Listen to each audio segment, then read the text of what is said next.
Simbah sing ana Gunung Merbabu dan pindah osik.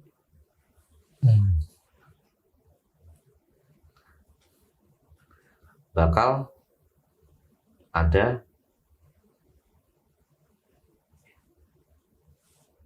bencana besar.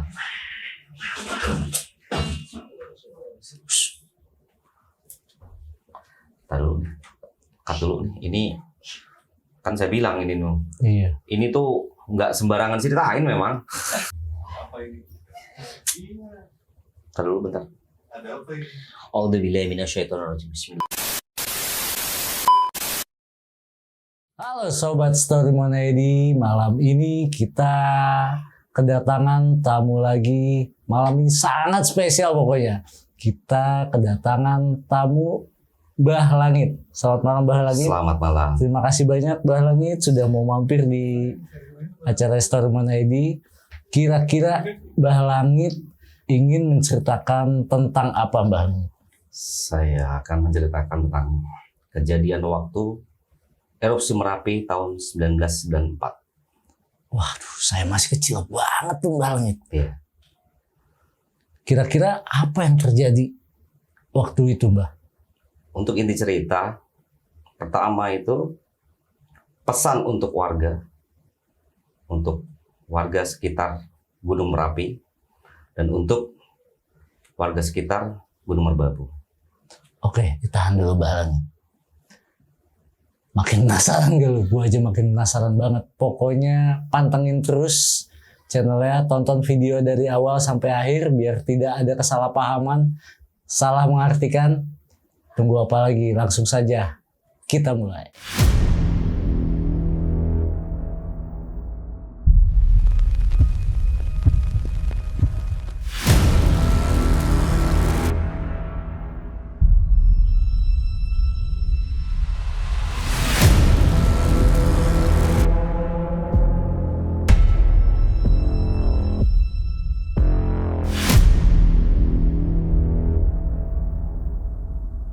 Bismillahirrahmanirrahim. Assalamualaikum.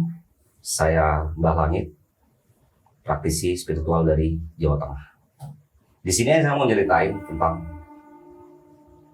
kejadian erupsi Merapi 1994 masa lalu.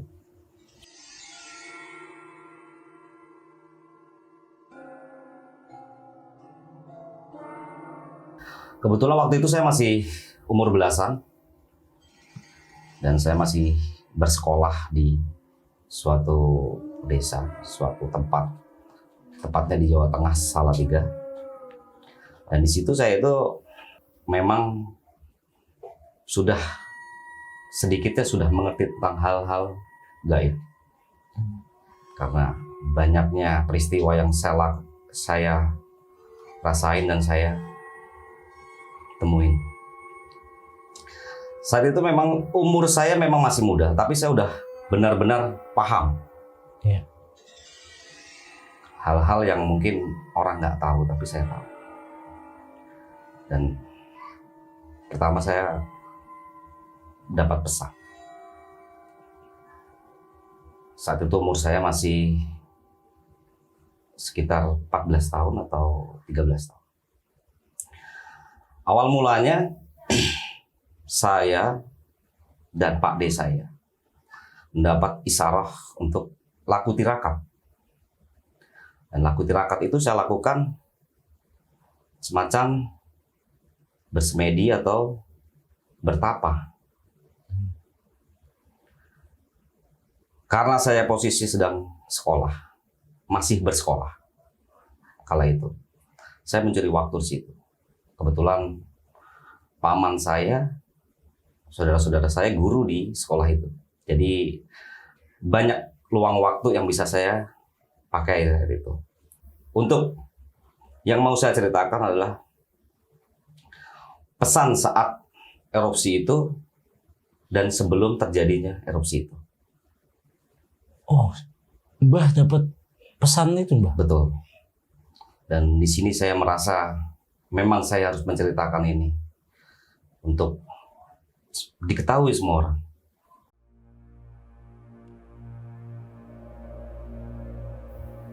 Pertama kala itu saya masih benar-benar belum tahu arah ke gunung yang saya tuju.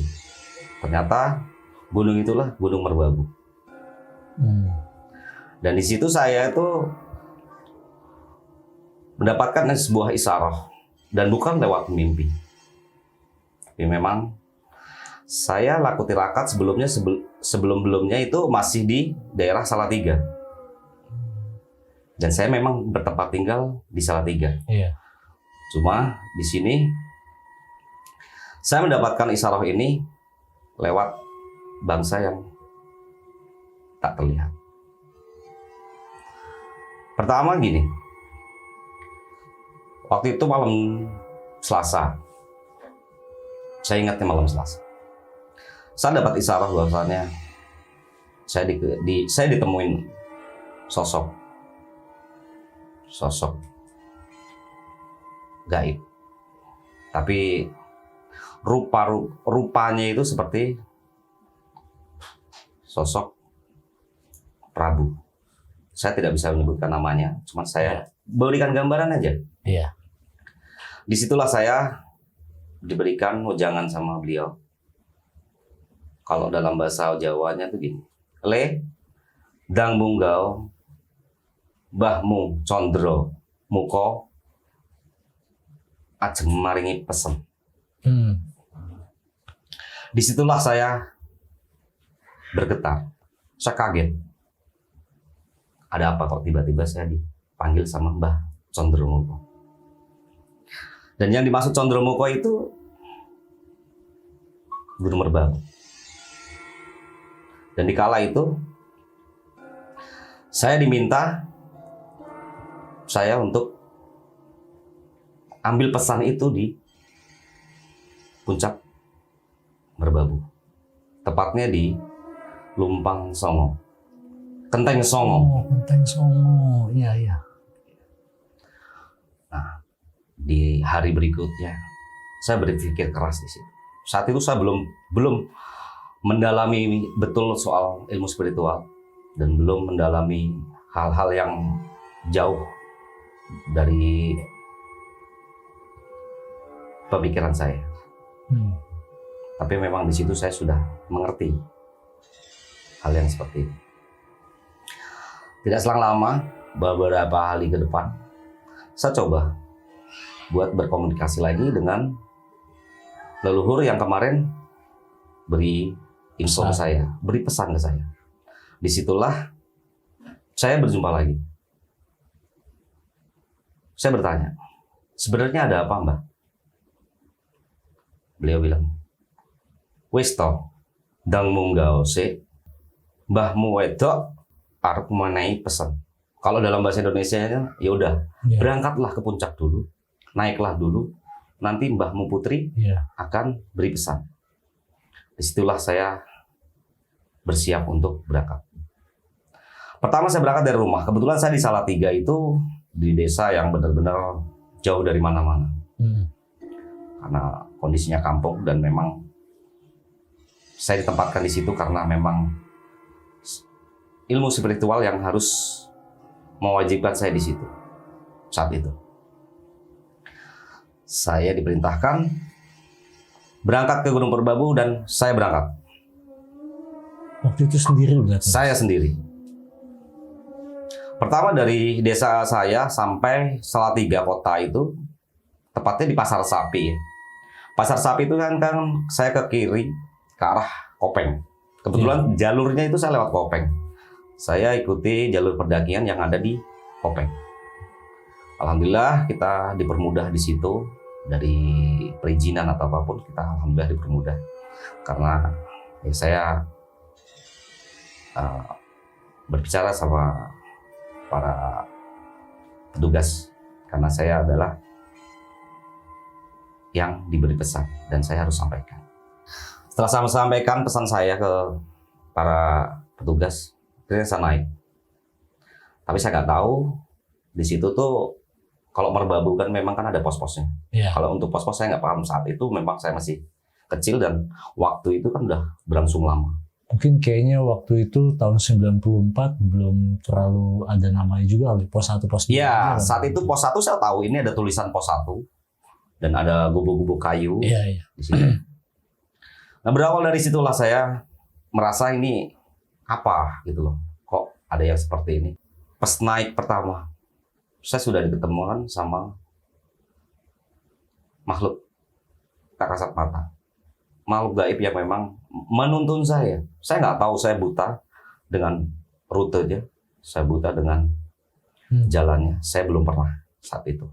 Pada saat itu di tahun 94 Mbah alamin itu situasi Gunung Merbabu tuh masih rimbun sekali apa gimana? Iya, saat itu memang rimbun. Masih asri, masih belum banyak pendaki juga. Banyak pendaki cuman nggak sebanyak saat ini. Dan di pertama saya naik itu udah yang saya ceritakan tadi tuh udah ada yang nuntun saya, udah yang nunjukin jalan saya. Dan selama perjalanan itu banyak sekali yang saya temui. Contohnya seperti apa, Mbah? Oke. Di sini saya untuk setiap pos ya. Setiap pos saya memang istirahat karena saat itu memang saya sedang melakukan tirakat puasa. Puasa saya kan banyak. Puasa yang mungkin orang biasa nggak lakukan. Dan saya itu masih kondisi puasa.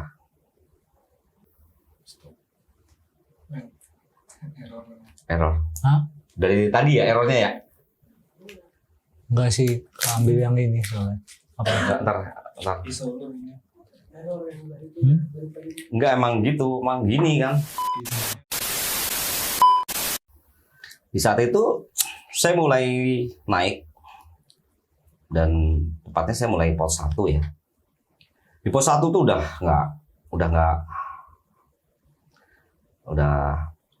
gimana ya? Perasaan saya tuh udah campur aduk. Saya nggak ada rasa takut ataupun itu enggak.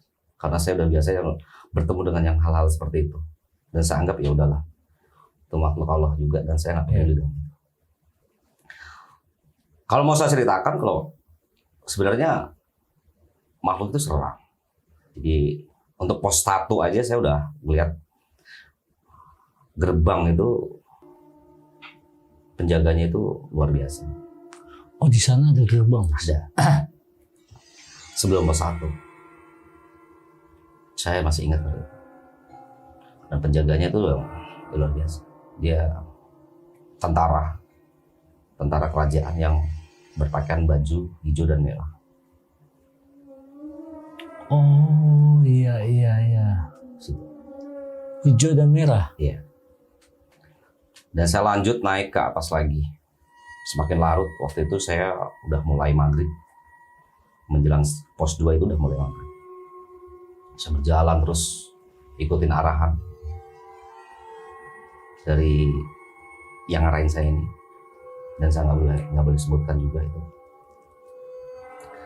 Intinya makhluk yang nggak terlihat. Iya. Nah, di situ tiap pos pun saya masih lihat bangsa itu dan memang saya ditunggu di situ. Bahkan sosok hitam besar yang tadinya menghalangi jalan saya semua menyingkir ke sisi jalan, sisi trek arah naik gitu. Singkat cerita saya sampailah di Lumpang Songo, Kenteng Songo. Oke. Disitulah saya berdoa dan saya panggil lah. Saya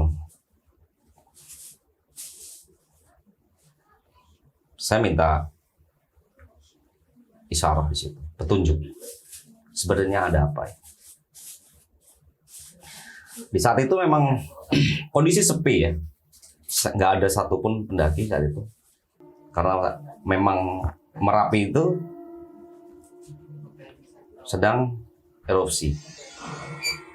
Dan di Merbabu ini pendaki pun nggak ada. Erupsinya kecil waktu itu, cuma letusan-letusan kecil aja. Setelah saya bermeditasi di Genteng Songo ini, disitulah sosok yang saya nggak bisa sebutkan perwujudannya dan namanya, dan saya bisa ambil simbol, itulah Mbah Condro Muko. Bisa disebut seperti itu aja. Iya. Karena Merbabu ini selain namanya Merbabu, tapi punya nama lain Condro Muko. Kalau Indonesia Chandra Muka. Di situ beliau berpesan kepada saya dalam bahasa Jawa.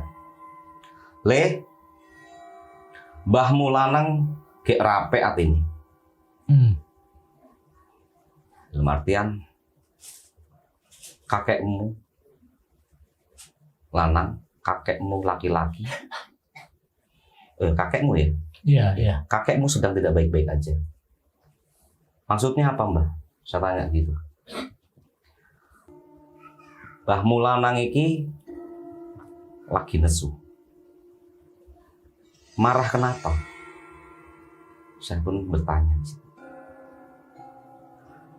Anggara murkane menungso wis ora iso dikandani. Keserakahannya manusia itu tidak bisa dibilangin lagi.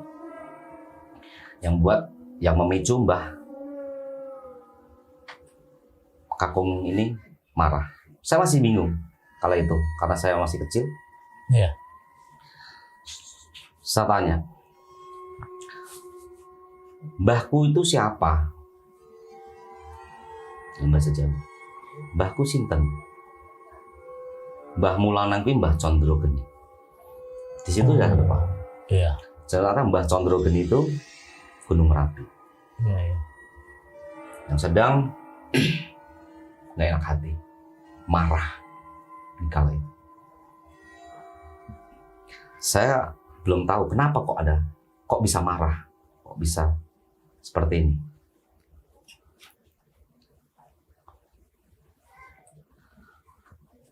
Di situ saya bertanya lagi, sakjane ono apa Mbah? Sebenarnya ada apa? Kok bisa semarah ini? Dan kenapa saya kok yang ditunjuk? Dia nggak begitu banyak, beliau tuh nggak begitu banyak bercerita, nggak begitu banyak bicara.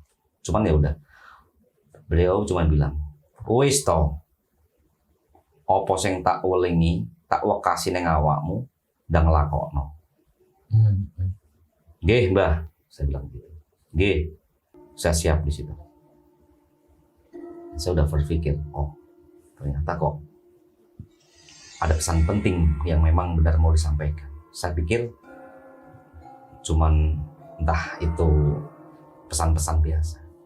Ternyata memang itu pesan yang penting buat masyarakat di bawah Gunung Merapi.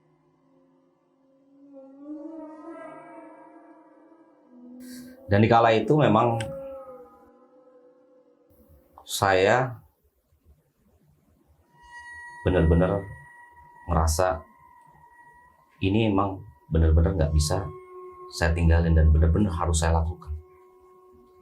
Karena titah perintahnya Mbah Condro Muko ini benar-benar serius. Saya pikir masih biasa memang.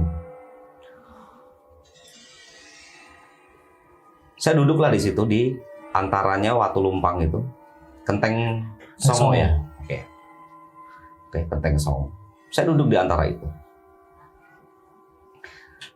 Gak berselang lama Simbah ngasih pesan ke saya. Dan pesan itu belum selesai. Tapi saya seperti disuguhkan sesuatu. Diberi sesuatu. Hadiah. Dari Simbah itu? Saya nggak tahu dari Simbah itu atau dari siapapun itu. Oh gitu. Lumpang itu bunyi. Kalau Jawanya itu deplok. Deplok itu sedang giling lah. Sedang malu. Entah apa yang saya malu, saya nggak tahu. Cuman yang jelas di situ saya dengar. Karena saya fokus ke arah ngebelakangi lumpang itu. Lumpang itu bunyi bergantian dengan suara yang khas buat saya, bahwasanya kalau dulu tuh orang mau deplok itu mau numbuk padi itu kan suaranya kan khas. Iya. Di situ saya dengar. Setelah nggak berjalan lama, saya ngeliat kilatan cahaya dari arah timur gunung itu dan jatuh di depan saya. Saya masih belum tahu itu apa, tapi saya udah ngerasa ini energi besar yang datang. Saya tahu energinya, tapi saya nggak tahu bentuknya. Datang, jatuh, di situ ada ledakan kecil dan ada api. Saya lihat, saya masih nggak pedulikan itu. Saya mau mungkin entah apa, entah energi apa, saya nggak peduli. Yang jelas saya cuma mau terima pesan dari Mbah Condromuko ini aja. Setelah itu Mbah Condromuko ini dengan suaranya yang lembut dan suara yang benar-benar keibuan. Le Reneo. Saya jawab. Mundi Mbah, kemana Mbah? Maju. Saya maju sekitar 3 langkah. Setelah saya maju dan kaki saya kesandung sama bangsa seperti besi. Dan itu ternyata itu besi aji. Besi aji itu keris. Dan inilah kerisnya. Oh, jadi ini kerisnya, Mas? Saat itu memang masih belum saya lengkapi seperti ini. Itu masih besinya aja. Besi ajinya, kerisnya aja. Belum ada warongkonya dan lain-lain. Nanti boleh ditunjukin. Boleh.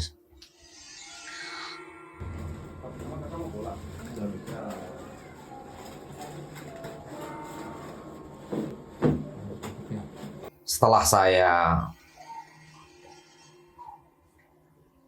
sampai di tempat itu, sampai kaki saya menyentuh itu, Mbah Condromuko ini bilang, "Le, kuwi jibuken. Kuwi hakmu. Ning pesenku,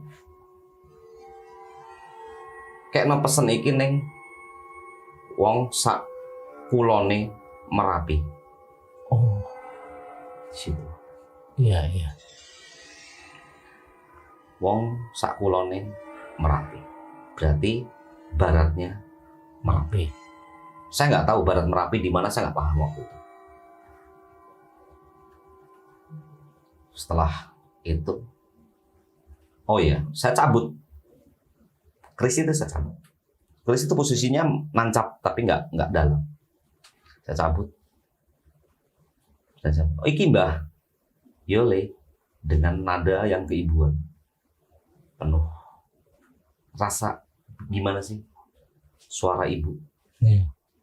Yang penuh keikhlasan memberi. Yole. Ki gawonen. Demen apa Mbah? Bahasanya halus kan. Buat apa Mbah? Ya wis toh, gawonen wae. Kuwi hakmu. Bawa aja itu hakmu. Oh nggih Mbah. Ning siji pesenku. Apa kuwi Mbah? Mbah Mulanang ki nesu. Kulone Mbah Mulanang kuwi bakal ana bencana. Bakal ana Bathara Kala. Kalau nggak salah seperti itu pesan. Ya maksud saya masih bingung sih. Saya nggak tahu maksudnya apa, bencana apa. Saya sedikit mau memperjelas sebenarnya. Tapi ternyata Simbah udah nggak bisa saya Ajak komunikasi. Dan pesan terakhirnya cuma itu. Mbah Mulanang, Mbah Condro Geni lagi ora kepenak ati, bakal ono bencana gede sak kulone mbahmu. Maksudnya baratnya Mbah baratnya Gunung Merapi. Merapi.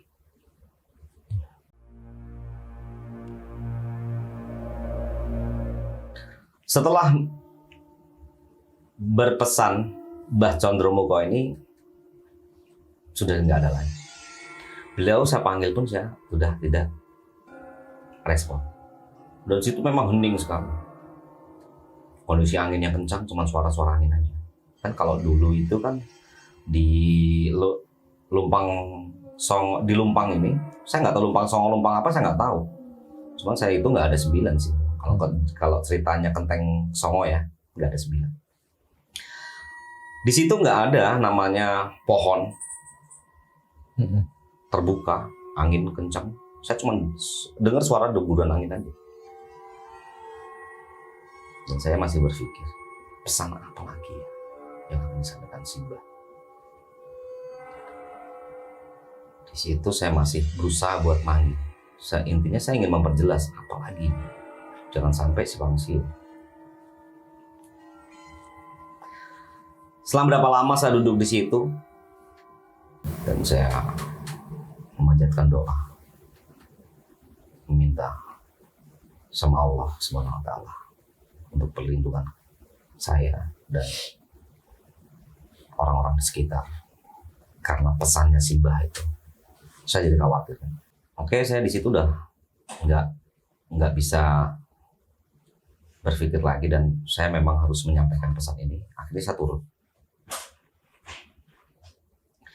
Di turun itu pun saya masih ketemu bangsa yang memang memberikan sosok yang benar-benar seperti saya diberikan jalan.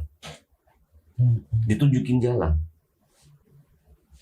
Saat saya salah jalan pun, saya merasa tangan saya ditarik ke arah jalan yang benar. Saya merasa tangan itu tarik saya. Dan akhirnya saya ikuti. Dan di situ saya masih melihat sosok prajurit yang berpakaian baju merah sama hijau kalau nggak salah itu. Dengan memegang senjata. Yang mendampingi Simbah waktu berangkat naik itu turun masih bareng? Masih mendampingi saya. Kan sosok nggak kelihatan itu. Iya. Cuma saya tahu. Iya, sosok yang mendampingi saya saat saya turun pun saya masih tahu. Dan dia yang terus mengarahkan jalan karena saya nggak tahu ini jalan kemana. Dia berpakaian apa, Mbah, kalau boleh tahu? Dia masih berpakaian Jawa, cuman nggak jelas. Saat itu nggak jelas untuk muka atau apanya. Iya. Pakaian seperti tentara Jawa. Oh gitu. Pendekar-pendekar Jawa kala itu. Di situ saya ngerasa semua jalan itu nggak ada halangan, nggak ada rintangan. Yang harusnya bebatuan, yang harusnya jalan itu naik turun, saya seperti jalan yang biasa aja, seperti jalan datar aja. Dan saya nggak ngerasa capek, nggak ngerasa apa-apa. Izin, Mbah, kalau boleh tahu, berarti kan waktu sampai puncak itu kan habis maghrib tuh. Iya. Ya kan malam. Berarti turun malam-malam itu. Malam itu juga saya. Oke. Malam itu juga. Saat malam itu memang saya nggak tahu jam ya. Saya waktu tuh nggak tahu. Intinya sampai bawah itu saya hampir siang. Dan terus berjalan saya. Nggak ada istilah berhenti. Pas pulang tuh nggak ada berhenti saya. Saya nggak ngerasa jalan itu kok datar aja, lurus aja. Saya nggak ngerasa itu turunan ataupun nggak. Saya pegel pun nggak. Saya cuman ngelihat ke bawah kok. Perasaan kok curang. Tapi kalau saya jalan kok nggak curang. Ringan aja. Dan jalan itu yang sebetulnya itu yang saya tahu deh, jalan gunung kan kayak gimana? Iya. Pasti yang lain juga pasti tahu kan. Yang sebenarnya jalan itu jelek, kasar, bebatuan atau apapun itu lubang-lubang. Ini enggak, saya nggak ngerasa itu. Walaupun saya lihat tapi saya jalan biasa aja. Nggak selang lama saya lanjut berjalan. Di situ saya berhenti. Karena apa? Saya ngerasa ditahan. Saya ditahan. Ada yang nahan gitu. Cuman ya sudah, saya ikuti aja. Setelah saya berhenti, nggak lama itu cahaya putih datang lagi, yang seperti ini. Waktu pusaka ini jatuh. Oh, jadi ada pusaka lagi? Iya, cahaya putih itu jatuh tepat depan saya saat saya berhenti. Di situ saya kaget. Saya pikir apa? Ternyata, oh inilah pusaka lagi. Ini pusaka lagi. Dan ada kerisnya. Cuman nggak saya bawa.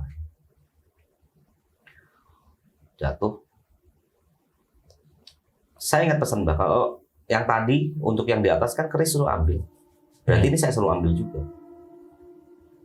Ternyata pasangannya ini. Pas saya selidiki, saya tayuh si keris ini, saya tayuh itu, saya ritualkan dan saya tanya, ini siapa, apa, kegunaannya untuk apa? Saya tanya, ternyata istrinya dari pusaka ini. Disitulah saya ambil. Jadi berarti saya pegang 2 pusaka. Iya. Dan di situ saya nggak ada pesan apapun. Nggak ada pesan untuk harus apa, untuk apa, saya nggak. Saya terus jalan aja, turun. Dan perjalanan saya memang berasa singkat, tapi waktu saya lihat sudah terang. Saya nggak tidur. Saya memang biasa nggak tidur. Sampai saat ini pun saya jarang tidur. Udah terang, saya pulang. Saya istirahat di rumah. Saya masih bingung dengan pesannya si Mbah Condromuko. Selang 1 hari saya di rumah, saya selang istirahat. Saya ke tempat tirakat saya yang di Salatiga. Jadi petilasan yang memang untuk saya tirakat di situ. Saya kembali ke tempat tirakat saya yang di Salatiga. Saya nggak perlu kasih tahu tempatnya. Yang jelas itu petilasan. Daerah Salatiga, Karanggede. Saya kembali ke situ. Saat saya mulai tirakat, datanglah suara Simbah Condromuko lagi dan berkata, "Oleh, dadi wong sing amanah. Apa sing tak pesenke lek ndang?" Debet diungkapno. Saya bingung. Pesannya Simbah itu saya terus harus apa? Di situ pesannya.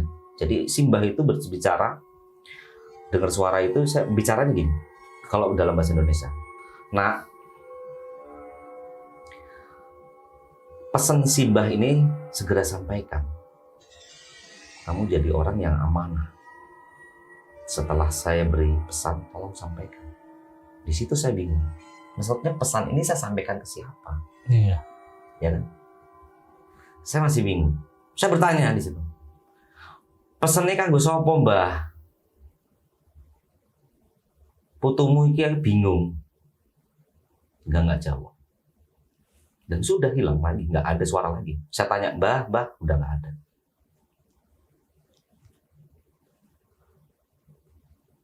Dan tempat tirakat saya memang tempat yang memang sakral, yang nggak mungkin nggak semua orang berani di situ. Dan saya sendiri memang. Nggak ada suara apa-apa pun. Pas saya tanya lagi, Mbah, beliau udah nggak jawab. Nah di sini saya terus berpikir, sebenarnya apa sih? Pesannya untuk siapa? Buat apa? Kebetulan saya beres tirakat, saya pulang. Beres laku tirakat itu saya pulang. Saya libur sekolah waktu itu. Iya. Nggak sekolah lah intinya. Saya pulang, saya istirahat, saya tidur. Disitulah saya mimpi. Suara Simbah itu masuk lagi dalam mimpi saya. Berarti Mbah, waktu tirakat itu berapa hari Mbah? Saya turun gunung. Oh iya. Saya tirakat tuh kadang sehari pulang, besok balik lagi. Oh enggak, waktu turun itu langsung dapat? Enggak. Enggak. Saya setelah turun dari Merbabu ini, saya istirahat, Besok malamnya saya tirakat lagi ke tempat saya semula waktu saya sebelum berangkat ke Merbabu. Saya tirakat lagi di situ. Oke. Dan di situ tuh Simbah berpesan.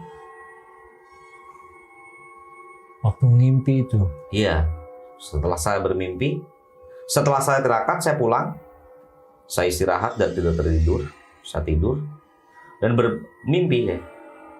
Saya ketemu lagi Simbah Sondromuko dan beliau berkata, "Le, kowe nek ora paham karo omonganku, tak jelasno." "Nggih, Mbah." Aku dengan semangatnya saya bilang seperti itu. Karena saya butuh informasi itu. Iya. Nah, enten apa nggih Mbah sakjane? Ngene le. Menungso saanane kulone Merapi tulung omong ngono. Termasuk Pak Demu sing dadine Pakubumi. Sing dadine Pakubumi Ngayogyakarta. Jadi gini. Ternyata ada sambungannya dengan Pak D saya.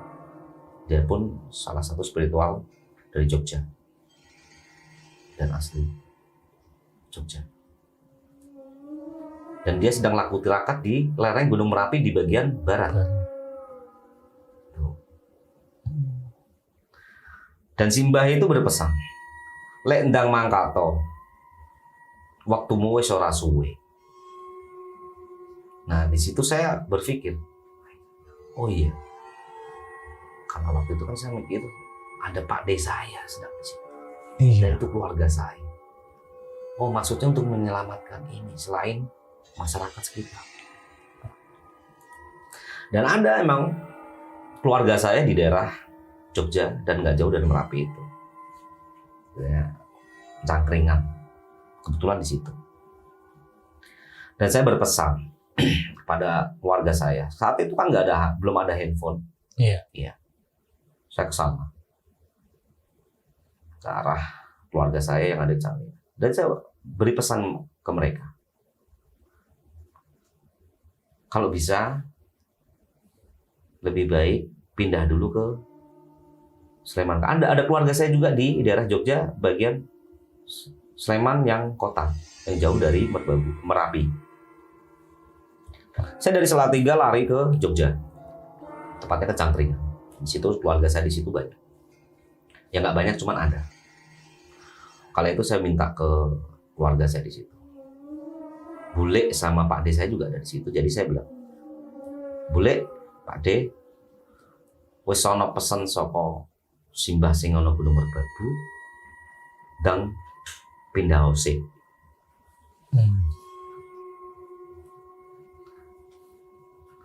Bakal ada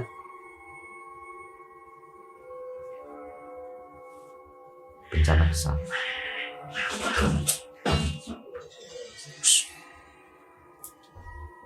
Taruh, cut dulu. Ini kan saya bilang ini nuh. Iya. Ini tuh nggak sembarangan ceritain memang. Angin itu masuk adem mulu 2 kali tadi. Kenapa ya? Hah? Angin zur. Iya, emang nggak biasa diceritain, ini gerak ini. Iya, ini gerak ke atas tadi.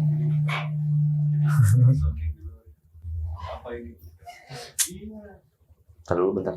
Ada apa ini? A'udzubillahi minasyaitonirrajim. Bismillah. Oke, di situ saya datang ke Cangkringan. Dari Salatiga saya berangkat ke sana, ke Cangkringan, Yogyakarta, Jogja Sleman ya tepatnya. Saya temuin keluarga saya di situ, dan saya sampaikan pesan ke keluarga saya, bahwasannya mau ada bencana besar dalam waktu dekat ini.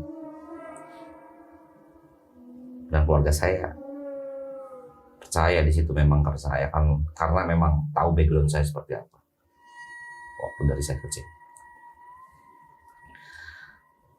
Saya bilang sama Pak D sama Budi saya, "Pak D, ndang pindah usik, pindahlah dulu dari sini.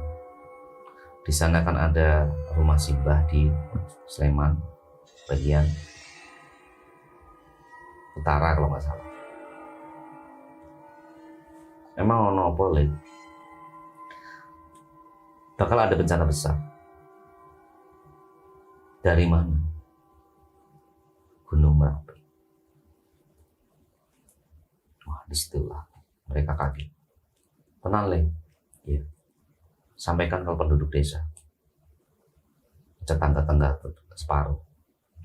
Saya nggak tahu entah disampaikan betul apa tidak. Soalnya poinnya nggak ke situ saya.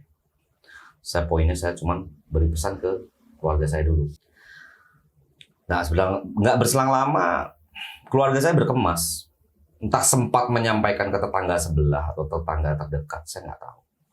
Soalnya kala itu saya langsung berangkat. Setelah saya sampai ke kediaman Pak D saya lanjut ke Merapi. Saya nggak tahu itu tempatnya. Dan itu pun masih Pak D saya. Jadi kakaknya dari ibu saya. Pak D saya itu. Karena ibu saya anak terakhir itu, dari nomor 2 terakhir. Dari belakang, nomor 2 dari belakang. Jadi orang zaman dulu kan anaknya banyak. Iya. Di situ saya bertanya, saya tanya ke Pak D saya, Pak D yang Tirakat itu di mana? Alah, aku yang nggak tahu, kata Pak D. Cuman saya tahu daerahnya. Oke, kasih tahu lah situ daerahnya. Saya langsung tuju sambil nanya-nanya orang. Dan di situ pun saya sampaikan. Selama perjalanan saya menuju lokasi Pak D bertirakat itu, sering bertanya sama warga, lokasi ini di mana, lokasi ini di mana. Dan ditunjukkan lokasi ini di belah sana, nanti kamu terus jalan ke sana, entah ketemu kebun atau apa gitu. Dan di saat saya bertanya itu, saya juga sedikitnya menyampaikan, kalau orang kampung sana kan saya bilang, Lek, bakal ono bencana gede, Joko Merapi, nek iso pindah usik. Oh lah, kok nggak, mereka malah nggak percaya. Oh lah, apa iyo? Dan saya bilang, iya. Ya semoga percaya, silakan, nggak pun saya nggak masalah. Karena memang tujuannya saya cuma menyampaikan, tidak untuk dipercayai silakan, nggak untuk dipercayai. Mau percaya silakan, nggak pun nggak masalah.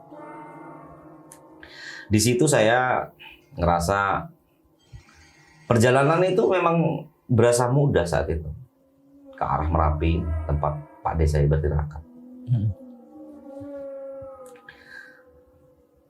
Setelah perjalanan lama dan jauh,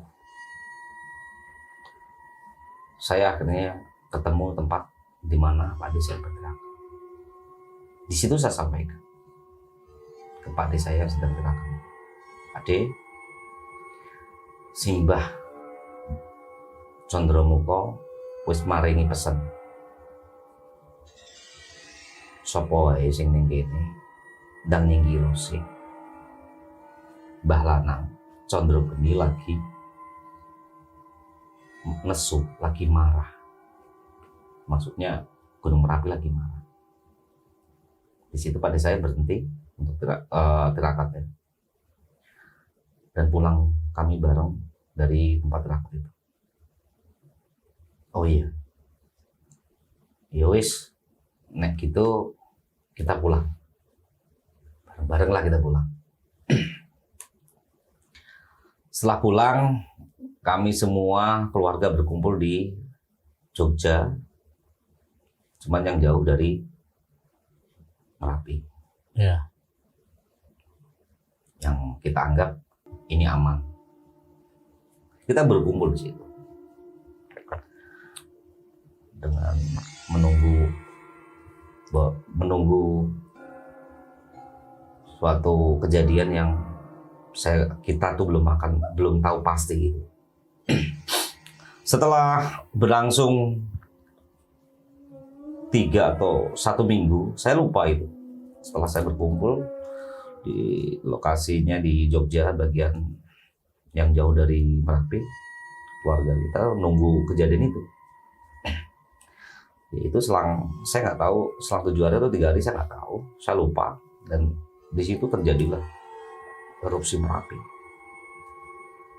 Ya, saya sempat waktu kejadian 2013 ya, Merapi itu ya kan pasti ada naik beritanya tahun 94 juga lumayan besar. Nah di situ sebenarnya saya udah ada tanda.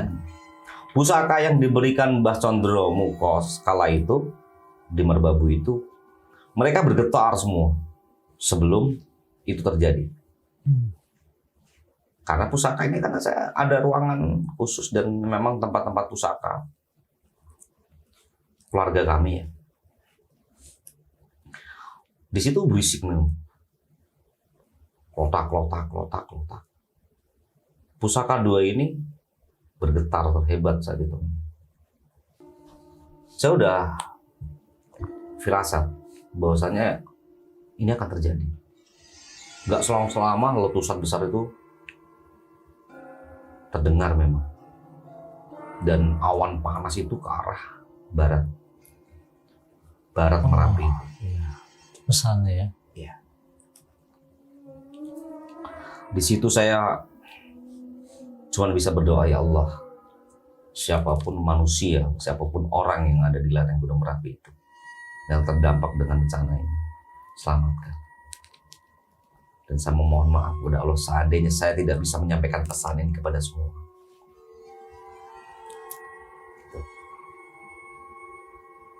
Ya, Simbah pada umur segitu dapat pesan tuh memikul bebannya Betul.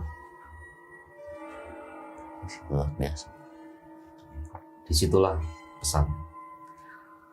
Lanjut setelah kejadian itu, erupsi Merapi itu, ya semua keluarga saya bersyukur bahwasannya walaupun tidak terlalu berat terdampak dari erupsi itu di kampung saya yang di Pade saya ini yang di Cangkringan tadi, setidaknya kita bisa mawas diri. Setelah kejadian itu dan korban-korban mulai banyak, di situ gantian Pak Ade saya dapat isar.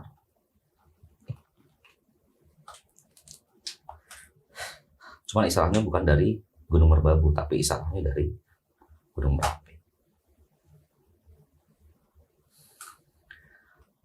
Dan pesannya itu seperti ini. Satu saya diceritakan sama Pak Ade saya. Ternyata Mbahmu Lanang, Mbahmu Condro Geni marah ini ada sebabnya. Pada zaman itu memang banyak sekali para spiritual, para istilahnya orang-orang yang memiliki kemampuan untuk mencari pusaka di daerah Merapi dan di sekitarnya. Termasuk orang yang merusak alam. Disitulah Gunung Merapi marah. Banyaklah di situ penambang-penambang kayu atau apa yang nggak bertanggung jawab. Terus dan salah satunya pusaka yang banyak tertinggal di situ diambil. Sedangkan itu kan pusaka itu kan pakunya bumi. Dan marahlah Simbah itu karena perilaku manusia sendiri. Jadi kalau menurut saya pesan yang harus saya sampaikan adalah untuk semua manusia, bukan cuma termasuk kita, untuk semua, hilangkan keserakahan. Karena saat itu yang membuat salah satunya bencana itu adalah keserakahan manusia.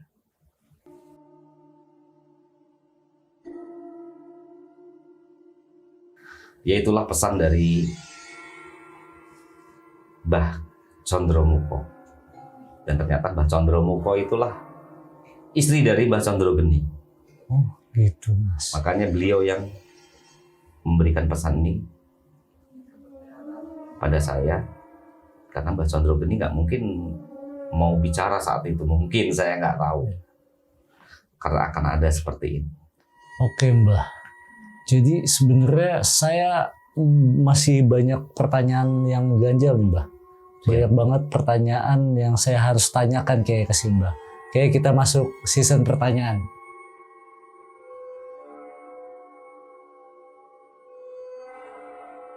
Oke Mbah, ada beberapa hal yang mau saya tanyakan Mbah.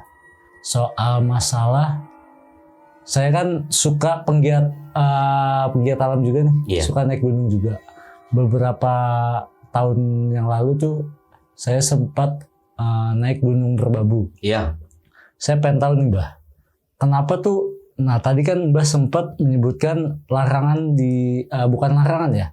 Saya pernah naik Gunung Merbabu, di sana tuh ada larangan-larangannya kan. Iya. Tidak boleh memakai baju merah dan baju hijau. Nah, Siba tadi sempat menyebutkan prajurit di sana tuh memakai baju merah dan hijau. Itu Oh, ada sangkut pautnya apa gimana? oke. Setahu saya, kalau ini setahu saya aja Iya, ya. iya. Mohon maaf jika ada yang lebih tahu ya silahkan Iya. komen aja nanti. Setahu saya, baju merah hijau itu bajunya prajurit. Oke. Jadi seandainya kok kita memakai baju merah atau hijau ke pendakian Gunung Merbabu, dikhawatirkan kita tersesat. Karena ya jadi penunggu lah situ, penunggu di Gunung Merbabu itu kan memakai baju merah dan hijau. Oh, kayak mungkin mirip Mungkin, ya. mungkin. Setahu saya seperti itu. Oke, Mbak. Untuk lebih detailnya saya nggak kurang paham untuk Oke. itu. Pada waktu itu tuh, Mbah, saya tuh naik sama temenku tuh pasca erupsi Merapi yang 2013 ya. Kalau nggak salah apa 2012 sih? 2014 Yang lagi. terakhir belakang Iya. ini, Mbak. Nah, saya waktu itu kan belum serumit sekarang nih naik gunungnya. Iya. Saya naik lewat Wokas. Masih jalur Salatiga tuh ya? Iya, betul. Nah, pada saat itu tuh masih harus bertanya dulu sama Kuncen. Iya. Nah, saya kan waktu berangkat itu pergi ke Magelang dulu dong. Iya. Magelang itu efek erupsi dari Merapi itu kan efeknya lumayan Betul. berdampak banget ya. Betul. Pasirnya debu Vulkanik erupsi ya. vulkaniknya pun sampai 5 cm 10 cm. Betul. Nah, yang saya herankan itu Merbabu Merapi itu kan berdekatan ya. Iya. Kok sampai nggak ada mungkin cuman nggak ada kayak sedikit pun ngebekas di Merbabu gitu. Intinya tidak merusak. Iya. Jadi gini. Merbabu itu adalah istri dari Merapi. Mbah Condromuko ini istri dari Mbah Condrogeni. Jadi tidaklah mungkin seorang suami menyakiti istrinya. Pesannya sama banget, Mbah. Betul. Pesan yang disampaikan sama si Kuncen itu waktu saya bertanya tuh seperti ini sama. Iya. Oh, Beliau pun iya. pasti tahu. Iya. Nah, sama ini, Mbah. Saya ingin bertanya ini, Mbah. Kan saya masih berdiskusi soal Merapi itu ya, Merapi dan Merbabu ya. Nah, yang jadi pertanyaan saya tuh kan pernah itu sampai Mbah Marijan pun mengeluarkan slogan itu kan Merapi takkan pernah ingkar janji ya. Betul. Sempat si Kuncennya itu menginformasikan kepada kita nih ya, teman-teman saya tuh rombongan tuh kita naik 4 orang. Saya nanya kenapa bisa seperti itu, Merbabu nggak sama sekali. Ternyata memang marah. Mungkin entah itu istilah menyampaikan kepada kami tuh, entah istilah atau apa ya, secara logika menyampaikan kepada anak muda gitu kan. Banyak keserakahan manusia yang mengambil pasir dan menebang pohon sembarangan.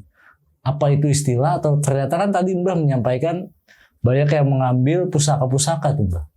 Menurut Mbah gimana Mbah? Iya. Jadi gini. Kenapa kok Mbah Condrogeni ini tuh marah? Dalam artian Gunung Merapi ini marah. Ya salah satunya itu. Keserakahan manusia yang mengambil hasil alam tanpa bertanggung jawab. Salah satunya. Keserakahan manusia itu. Karena kan pasca Merapi meletus itu kan pasir sampai Betul. diambilnya sampai nggak kira-kira tuh. Iya. Memang jadi gini. Di situ kita bisa ambil kesimpulan bahwasanya manusia itu nggak boleh serakah. Jika ingin memiliki atau mengambil segala sesuatu yang ada di alam, bertanggung jawablah di situ. Iya, seharusnya hanya Alam itu secukupnya hidup. ya. Betul. Alam itu yang mengayomi kita sebagai manusia. Iya. Jadi kita harus menjaga. Contohnya, seandainya kita menebang pohon, tanamlah kembali. Iya. Itu untuk segi kehidupan nyata. Tapi segi spiritual lain lagi. Iya, iya. Alam itu menyimpan banyak kekuatan gaib, banyak kekuatan supranatural yang nggak bisa kita pahami sebagai orang biasa. Oke, Mbah. Mbah, kalau boleh tahu nih, Mbah. eh, kalau di Gunung Merbabu itu ada larangan-larangan yang selain pakai baju merah dan hijau itu apa aja, Mbah? Ada Biasanya. di tempat-tempat tertentu yang memang kita nggak boleh untuk buang hajat apapun itu. Hajat kecil, hajat besar kan kita nggak diperkenankan di situ. Oh, Mbah. Berarti ini dong, Mbah. Mbah kan waktu itu umur 13 tahun lah ya. Iya. 13 tahun masih sekolah menengah lah. Waktu Mbah menyadari Mbah itu keturunan dari keluarga apa Iya. dari umur berapa, Mbah?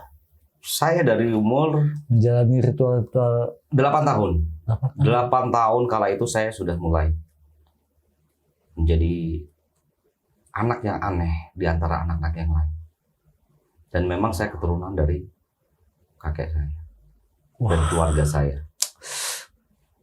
Gila, nih kayaknya harus next time harus kita undang lagi nih si Mbah ya, Mbah. Siap, Mbah bercerita lagi di sini ya, Mbah. siap. Masih banyak cerita-cerita yang memang perjalanan hidup dan hal-hal yang mungkin nggak semua orang tahu. Oke. Mungkin untuk pesan-pesan terakhir bisa disampaikan ke teman-teman Saudara Monedi tentang cerita ini, Mbah. Untuk pesan-pesan buat semuanya dan termasuk para pendaki Gunung Merbabu khususnya dan gunung manapun, si Mbah hanya berpesan, jadilah manusia yang baik, jadilah manusia yang ikhlas, dan jauhilah sifat serakah, dan jagalah alammu sebagaimana kamu menjaga dirimu sendiri. Oke, terima kasih banyak, Mbah. Nanti next time berkunjung lagi ke sini, Mbah.